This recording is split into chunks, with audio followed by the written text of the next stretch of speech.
This is the video for Unit 8, Lesson 6, Systems of Linear Inequalities. Our goal is going to be graphing systems of inequalities and identifying solution regions.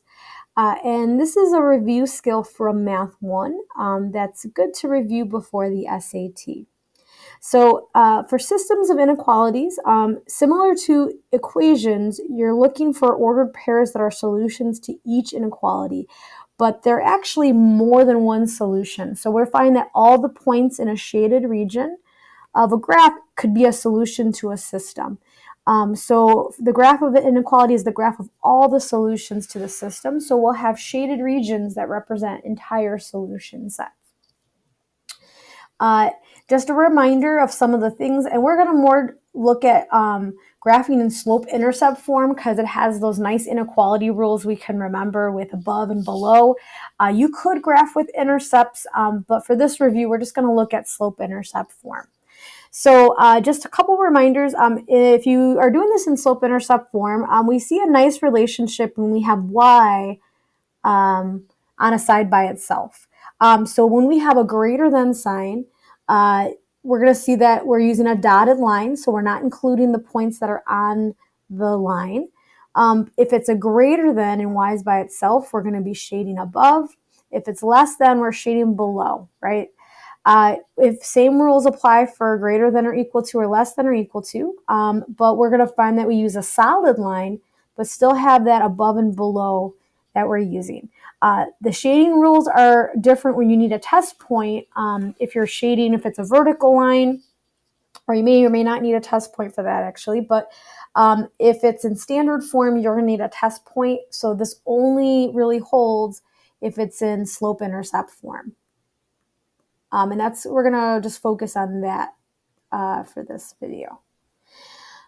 So the problems we're looking at here is we're just graphing the system, but we're making sure we're shading and being intentional how we're shading. So where they overlap, that's a solution to the system. So for example, our first question says graph the system. We have a vertical line where x is greater than -2. So we've hopefully gotten really good at graphing, identifying vertical lines. Those are like our asymptotes we've been graphing. So I'm going to graph my vertical line at x equals -2. I'm using a dashed line because there's no equal to sign underneath it. So notice, that's on purpose. And it's for values greater than -2. So greater than would just be like how we do in the number line, right? This is greater than over here. But since it's this entire region to the right. So these are all the x values that are greater than -2. For the second piece, I'm going to graph this in slope-intercept form. I have -2 as my y-intercept, and I'm going up 1 over 2. And I'm maybe going to do this a few times. It's a solid line because it's greater than or equal to. And then I'm going to shade above this line because it's greater than. So I'm going to shade above. I can see where these actually are going to intersect. I'm going to shade it a little bit darker because actually this, you can see is this whole region would be shaded above. So where do those two colors mix? And I actually have this, I'm going to highlight, would be my solution region.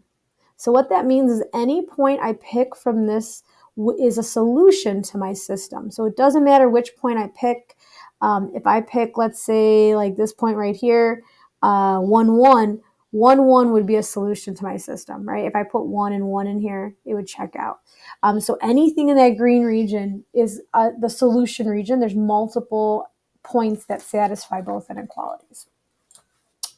For the second example, you see this one's in standard form. We can graph in using intercepts. I'm going to graph with slope-intercept form just so we get used to isolating y, because you might have to do that on an SAT for a different type of problem.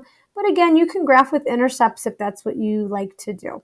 Okay, so I'm going to get this to be isolated for y. So that's my first inequality. I'm now going to do that with the second one. So I'm going to subtract 6x.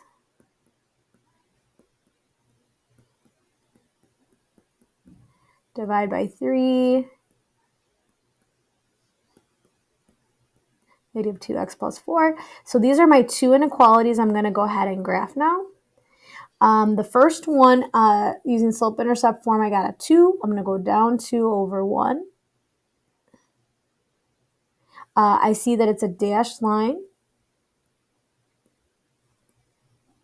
And its value is greater than, so I'm going to shade above. So if I go 1 unit up, that's above. So that's an easy way to see this is above, this is below, and I'm shading above.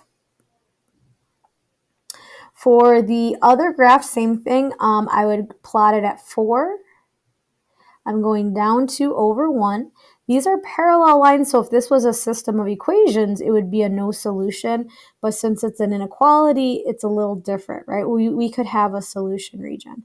If I look at this, if I go 1 point up, this is above. 1 point down, this is below. It says I'm shading below.